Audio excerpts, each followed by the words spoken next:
तुमने तोड़ा तो अब हम भी तोड़ेंगे, कौन हर बात पर ये कहा जाता है। हो रही है तो इसमें संविधान तोड़ने जैसी बातें कहाँ से निकल कर आ गई? कौन सी वाली बात? संविधान तोड़ने वाली बात।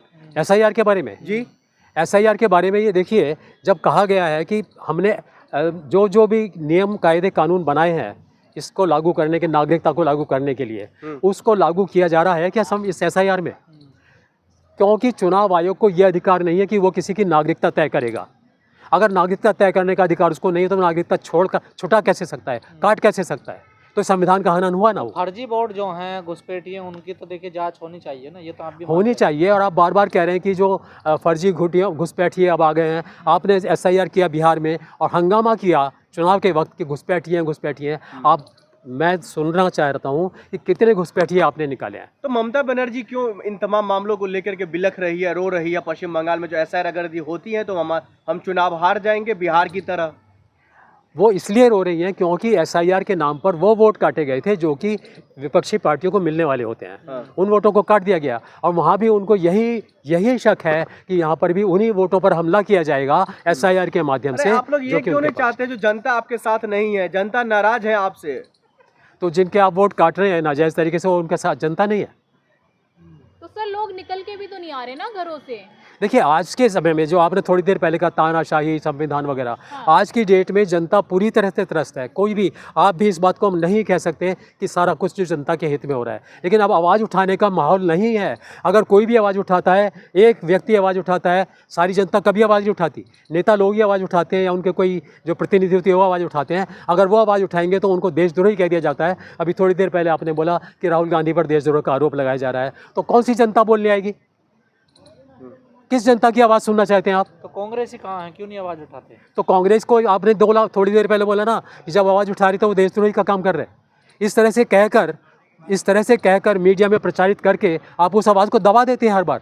जब भी कोई आवाज़ उठती है, जब आपका घोटाला होता है उसके खिलाफ आवाज़ उठती है, तो आप कभी सुप्रीम कोर्ट से कुछ कहलवा देते हैं, कभी चुनाव आयोग से कुछ कहलवा देते हैं, कभी किसी और संस्था से कुछ कहलवा देते हैं। हर तरह से आवाज़ों को दबाया जाता है। एक सम्मानित और प्रतिष्ठित संस्थान पर सवाल खड़ा करेंगे तो क्या किया जाएगा? चुनाव आयोग पर आप लगातार सवाल खड़ा करते हैं, निष्पक्ष चुनाव नहीं करवाते हैं। चुनाव आयोग पर आप सवाल खड़ा करते हैं जो वो पक्षपात करते हैं, किसी एक पार्टी के वो जो है सपोर्ट करते हैं। देखिए, जब आप सम्मानित तभी हो सकते हैं जब आप सम्मानित काम करेंगे। आप ऐसा नहीं कह सकते कि मैं सम्मानित हूँ और मेरी सबको लोग मेरी बात मानो, जो मैं कर रहा हूँ वो सम्मानित है। ऐसे बहुत सारे उदाहरण हैं कि चुनाव आयोग ने अभी बता दिया है ना। अभी जो पिछले चुनाव में 10-10 हज़ार रुपये बांटे गए थे, इससे पहले चुनाव आयोग ने जब भी कभी ऐसी योजनाएं चलती हुई होती थी पिछली, और उस समय में उनका बंटवारा होना होता था रुपयों का या ऐसे हितों का, उनको चुनाव आयोग रोक देता था तब तक, जब तक चुनाव नहीं होगा तब तक रोकी जाएँ। और इस चुनाव में चुनाव आयोग के मुँह पर 10-10 हज़ार रुपये बांटे गए, चुनाव के पहले बांटे गए, चुनाव के बीच में बांटे गए। चुनाव आयोग ने उसके ऊपर आवाज़ उठाई, तो आप किसे सम्मानित मानते हैं? क्या ऐसे चुनाव आयोग का सम्मान किया जाना चाहिए? बढ़ावा मिल रहा है ना, किसको? महिलाओं का विकास हो रहा है। ये महिलाओं का विकास आपको अभी याद आया? चुनाव से 2 दिन पहले पिछले 11 साल से महिलाओं का विकास याद नहीं आया? और अब मैं जानना चाहता हूँ, हर बार ये कहा जाता है, हर चुनाव से पहले इस तरह के लुभावने वायदे किए जाते हैं कि आपको ये दिया जाएगा, वो दिया जाएगा, और चुनाव के बाद देखा गया है कि वो हर योजना बंद कर दी जाती है या लागू नहीं होती है। तो आप ये बात ना कहें कि महिलाओं का फ़ायदा। कौन कह रहा है महिलाओं का? 10 हज़ार में महिलाओं का फ़ायदा हो गया? उनके परिवार पल गए 10 हज़ार रुपये में। व्यवसाय कर सकते हैं छोटा मोटा। आप करके दिखलाइए 10 हज़ार रुपये में कौन सा व्यवसाय है? तो कह रहे हैं ना। नहीं, वो कह रहे हैं, उनके कहने से क्या होता है? कौन उनके कहने से क्या होता है? 10 हज़ार रुपये में आप क्या खरीद के व्यवसाय कर सकते हैं? ये बड़ी बेवकूफ़ी और हंसने वाली बात है कि 10 हज़ार में व्यवसाय करेंगे और आपका लाभ हो जाएगा। तो SIR होना चाहिए या नहीं होना चाहिए देश में? मैं तो कहता हूँ कि आप सही काम सही तरीके से करिए। आप सही काम को गलत तरीके से करेंगे तो उसका गलत ही परिणाम आएगा और गलत ही कहा जाएगा। ठीक है सर, जिस तरीके से SIR शुरू हुआ है, लगातार BLO की मौत हो रही, क्या कहना चाहेंगे? देखिए, जिस तरह से SIR शुरू हुआ है, मैं बार बार इस बात को कह रहा हूँ कि SIR का कोई रोल नहीं है। इसको जो हम कह रहे हैं घोटाला वोट घोटाला, SIR का कोई रोल नहीं है उसमें। घोटाले की जो तैयारियां करनी थी वो बहुत पहले तैयारियां की जा चुकी हैं। एक एक वोट को छांटा जा चुका है, आइडेंटिफाई किया जा चुका है किसको काटना है, किसको जोड़ना है। और तो सभी घोटाले तो हुआ है और क्या हुआ? हाँ, घोटाला तो पहले कर लिया ना। SIR में तो अब सिर्फ आपको घुमाया जा रहा है, क्योंकि 1 महीने का टाइम देकर ये सारा काम करना है। और आप लोग व्यथित हो गए हैं, लोग इस तरह से अचंभित हो गए हैं। सारा मीडिया जो मोदी जी का फॉलोअर नहीं है। विपक्ष को लगातार SIR पे ठीकरा फोड़ रहे हैं कि SIR नहीं होना चाहिए देश में। देखिए इसलिए वो ठीक फोड़ रहे हैं क्योंकि उनको लग रहा है एसआईआर को, उनके सामने एसआईआर लाया गया है ना, उनको तो नहीं बताया गया कि हमने पहले से ही 3 साल पहले से तैयारियां कर ली थी। उनके सामने एसआईआर आया है, केवल वो सिस्टम जिससे कि वोटें जोड़िए को तोड़ी जाएंगी, इसलिए विपक्ष सारा उसी पर कूद कूद कर हल्ला मचा रहा है। तो ये गलत है, सही है विपक्ष की मांग जो? विपक्ष की मांग गलत नहीं है, लेकिन वो इतनी सटीक नहीं है। उनको समझना चाहिए कि एसआईआर का मुद्दा जो एसआईआर कर रहे हैं इसमें कुछ नहीं होने वाला है। तो क्या करना चाहिए विपक्ष को? विपक्ष को अपना मजबूत करना चाहिए, अपना पैर, अपना वोटर, अपनी तैयारियां। देखिए केवल एक ही पार्टी के अलावा बाकी किसी पार्टी के पास संगठन मजबूत नहीं है, ये सबको मालूम है। और संगठन मजबूत नहीं है तो आप किसी भी ऐसे घोटाले का मुकाबला नहीं कर सकते। बीजेपी कह रही है राहुल गांधी गृह युद्ध कराना चाहते हैं देश में, देखिए। हाँ, आजकल तो ये फार्मूला बन गया है कि जो भी बोलेगा वो गृह युद्ध करा रहा है या देशद्रोही हो गया है या कुछ और बोल देंगे उसको, या एफआईआर कर देंगे उसके ऊपर में। तो ये कहना, थोड़े दिन पहले तो उन्होंने सुप्रीम कोर्ट के ऊपर भी बोल दिया था कि सीजीआई जो है और वो जज मिलकर वो देश में गृह युद्ध फैला रहे हैं। तो बताइए इस दिवालियेपन का मैं क्या जवाब दे सकता हूँ? खुद सोचना चाहिए कि क्या गृह युद्ध फैला सकता है वो। पर अब देश में नई बहस शुरू होगी, तमाम साधु संत निकल कर आ गए हैं कि देश को हिंदू राष्ट्र बना देना चाहिए। लोग तो कहते हैं कि जो ही लोग हिंदू राष्ट्र बनाने की बात कहते हैं वो पहले से ही कहते हैं कि हिंदुस्तान तो पहले से ही हिंदू राष्ट्र है, तो अब क्या बनाएंगे भैया आप?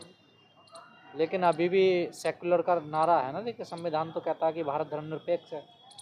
तो आप जो सेकुलर शब्द आप चाहते हैं भारत हिंदू राष्ट्र होना चाहिए, नहीं होना चाहिए, आप विरोध में हैं, पक्ष में हैं आप? देखिए जो भी काम होना चाहिए अच्छा वाला होना चाहिए। हिंदू राष्ट्र बनने से यदि हानि होती तो नहीं होना चाहिए। अगर हिंदू राष्ट्र बनने से लोगों का भला होता है, जनता का भला होता है, देश का भला होता है तो बिल्कुल बन जाना चाहिए। आपको क्या लगता है, भला होगा नुकसान होगा?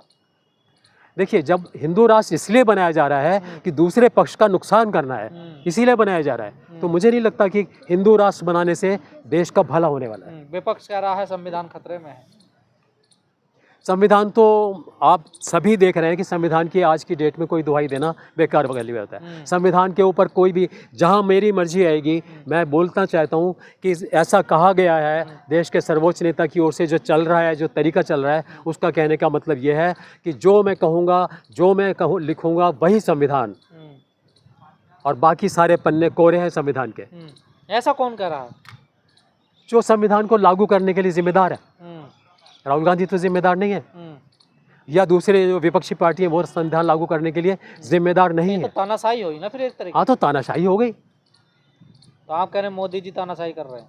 आप मुझसे ये कहलवाना चाहते हैं कि मोदी जी तानाशाही कर रहे हैं, तो मैं क्या बोलूँगा? दो वही तानाशाही कर रहा है जो तानाशाही का दिखा रहा है, तानाशाही को चला रहा है। क्यों, कौन नहीं कर रहा है? कांग्रेस पे लगता है कि हमेशा संविधान विरोधी बात करते हैं, संविधान का हनन करते हैं। कौन? कांग्रेस पार्टी संविधान का हनन करती है। हाँ। कैसे? इमरजेंसी लगाई देश में। आप इमरजेंसी को लगाकर तो अब तक रो रहे हैं, जो अब इमरजेंसी लग रही है उसको आप सोच नहीं रहे। संविधान तो तब भी था ना, देश का संविधान मान लीजिए तब तोड़ दिया गया था, लेकिन उन्होंने ही, जिन्होंने इमरजेंसी लगाई थी, उन्होंने थोड़े से समय के बाद ही उसी इमरजेंसी को हटाया और संविधान के अनुरूप सारे काम किए। लेकिन सर अब जब सत्ता बीजेपी की है तब आप लोग संविधान करते हैं, कॉपियां लेके संसद में बैठ जाते हैं, तो सवाल तो पूछा जाएगा ना आप लोगों से भी। देखिए सवाल उनसे पूछा जाएगा जरूर जिन्होंने संविधान तोड़ा, लेकिन ये तो नहीं है कि अगर उन्होंने संविधान तोड़ा तो आपको तोड़ने का हक मिल गया। क्या आपको तोड़ने का हक मिल गया? इन्होंने संविधान तोड़ा, अब हम तोड़ेंगे और उससे ज़्यादा तोड़ेंगे? ये तो बिल्कुल नाजायज़ बात है ना आपकी। तो आप